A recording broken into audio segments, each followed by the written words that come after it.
Hello माँ, कैसी तबीयत है तुम्हारी? ठीक हूँ बेटा, बस थोड़ा घुटनों का दर्द बढ़ गया है। तो फिर डॉक्टर को दिखा लो ना। लाओ, भाभी को फ़ोन दो, मैं बोलती हूँ। जैसे ही कमला जी के पास खड़ी उनकी बहू आरती को फ़ोन पकड़ाया, बिना कुछ सुने ही आरती की नंद माही ने बोलना शुरू कर दिया। भाभी, थोड़ा ध्यान माँ का भी रख लिया करो। घूमने फिरने से थोड़ी फुर्सत मिले तो माँ को डॉक्टर को तो दिखा लो। बेचारी कुछ कहती नहीं तो कम से कम आपको तो समझना चाहिए ना। अगर आप लोगों से माँ का इलाज नहीं करवाया जा रहा तो साफ साफ बोल दो, मैं ही दिखा लाऊंगी अपनी माँ को। ननंद के ताने सुनकर आरती की आंखें छलक आई। आरती अपनी तरफ से पूरी कोशिश करती थी घर और परिवार संभालने की। अपनी सास कमला जी का बहुत ही सम्मान करती थी। वह जब से ससुराल आई थी तब से ही देख रही थी कि कमला जी को घुटनों के दर्द की समस्या है। उनकी दवा भी लगातार चल रही थी। अब हल्की ठंड आते ही कभी कभी दर्द थोड़ा बढ़ जाता था। कमला जी का बेटा विशाल अपनी माँ का पूरा ध्यान रखता था, उनकी हर जरूरत को पूरा करता था, लेकिन काम की वजह से घर पर कम ही समय बिता पाता था। कमला जी की दवाइयाँ वगैरह लाने में कभी देरी नहीं करता था, लेकिन फिर भी विशाल की बहन बार बार कभी अपने भाई को तो कभी भाभी को माँ की देखरेख और ध्यान करने पर नसीहत देती रहती थी। कुछ दिनों से कमला जी की तबीयत कुछ खराब चल रही थी। जैसे ही उनकी बेटी को पता चला, वह दनदनाती हुई अपने मायके पहुंच गई। आरती अपनी सास के पास ही बैठी थी। माही आते ही अपनी माँ से लिपट गई। माँ, हो गई ना आपकी तबीयत खराब? मैंने कितनी बार भाभी से कहा कि माँ का ध्यान रखा करो, लेकिन इन्हें तो कुछ परवाह है ही नहीं।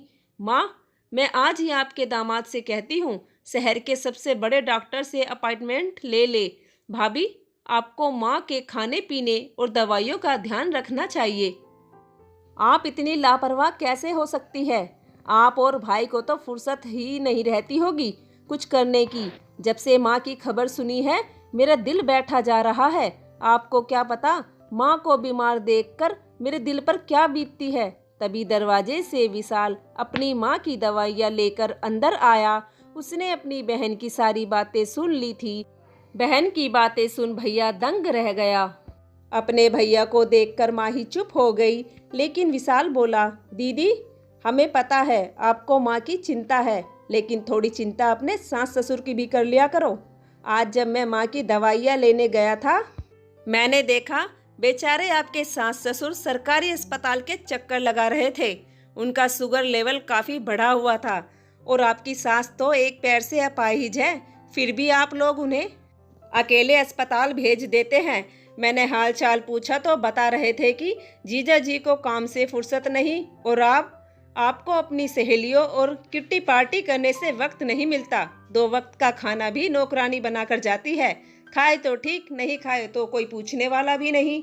आरती तो फिर भी सारा दिन माँ के पास ही रहती है और उनका बहुत ध्यान रखती है।